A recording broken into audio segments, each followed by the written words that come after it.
በዚህ ቪዲዮ ላይ በጣም የምንማርበት ነገር አለ። ሌባ ሆና ነው እዚህ ጋር ከሌቦች ጋር ተባብራ ሰዎች ስትሰርቅ ነው የሚያሳየው። እዚህ ጋር ማስተማር የፈለገችው ነገር ሌቦች በሚወስዱት እቃ ወይንም እኛ ሌቦች በምንወስደው ነገር ላይ የሚጎዱ ብዙ ሰዎች፣ ይቺ እናት መድኃኒት መግዣዋን ነበረ የሰረቋት ማለት ነው። እሷ ግን የሌቦቹ አለቃ ነበረች ማለት ነው ሳንታ።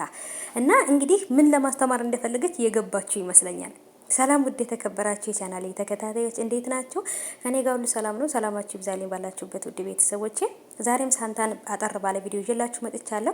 ዛሬ ማስተማር የፈለገችውን እንዳያችሁ በጣም ነበር የሚያሳዝኑት። አንድ አባት እንደዛው መድኃኒት መግዣውን ነበረ የሰረቁት። እዚህ ጋር እናት ደግሞ መድኃኒቷን ልትገዛ በምትሄድበት ሰዓት ላይ ነበር የሰረቋት። ተመልሳ መታ ግን ልጄ መድኃኒት መግዣዬን እኮ ሰረቁኝ፣ እንደው ብር ፈልጌ ነበር ነው ያለቻት። እዚህ ጋር እንደምታዩት ይሄን ሰውዬ እየተንከራተተ ሰደልያ ወይንም ይሄ ደግሞ ፋርማሲ እየፈለገ ባለበት ሰዓት ነበር ብሩን የወሰዱበት። እሱም የመድኃኒት መግዣ ብሬ እያለ ነበር ማለት ነው። በጣም ነበር የሚያሳዝነው። ይሄም ማለት እንግዲህ ሌቦች ሰርቀው የራሳቸውን ፍላጎት የራሳቸውን እንትን ሊያሳኩበትና የዕለት ጉርሳቸውን ሊበሉበት ይችላሉ። ግን እዛ ጋር ግን የሰው ሕይወትን ቀጥፈው ነው ያንን ገንዘብ ወይም ያንን ደስታ ያገኙት ማለት ይቻላል። እና እሷን ማስተማር የፈለገችው ነገር አንድ ምንድን ነው፣ መስረቅ ምን ያህል ከጀርባው የብዙ ሰዎችን ቤት እንዳጨለመ፣ የብዙ እናቶች ሙተው ልጆች ያላ ቤተሰብ እንደቀሩ፣ አባቶችም እንደዛ፣ ወንድሞችም እንደዛው። በጣም ከባድ ነው ከምላችሁ በላይ ማለት ነው ውዶቼ። እና ይሄንን ቪዲዮ እንዴት አያችሁት?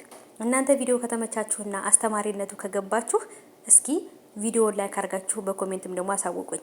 ይቺ እናት ራሷ አሰርቃት ሳንታ ልጄ የመድኃኒቱ መግዣዬን እኮ ሰረቁኝ ብላ ብር እንዲሰጣት ነበር የጠየቀቻት። ሳንታ ግን በጣም ደንግጣ እናቲቱን ካየቻት በኋላ ተመልሳ ነበር ዞር ብላ እያየቻት እንደገና የሄደችው ማለት ነው። በጣም ነው የሚያሳዝነው። ማለት የሰው ልጅ እኮ ካለው መስረቅ እኮ እንዶ ምንም አይደለም ማለት ስራ ነው። ካለው መስረቅ ይሄ ሀብታሞች የለም እንዴ የማይሰጡ ስስታሞች አሉ ማለት ነው። ስስታም ሀብታሞች ከነሱ ዝረፉ። ግን ከእንደዚች አይነት እናት ከአባት ምንም ነገር ያደርጋል ብዬ አላስብም። እና ይሄን ነገር ማስተማር የፈለገችበት ምክንያት ደግሞ በደንብ ይገባችኋል። ምክንያቱም ይሄን ነገር የሰውን ቤት አጨልሞ የሰውን ቤት እንባ እናትን ገሎ አባትን ገለው ነው ይሄንን ገንዘባቸውን ወስዶ እነሱ የሚደሰቱት ማለት ነው። እና መጨረሻ ላይ እርግጠኛ ነኝ ይሄ ነገር እንደሚያቆሙት ማለት ነው። እና እኔ ደግሞ በጣም የተማርኩበት ብዙ ነገር አለ። እናንተም ደግሞ እንደኔ የተማራችሁበት ከሆነ የተማራችሁበት ነገር ምንድን ነው?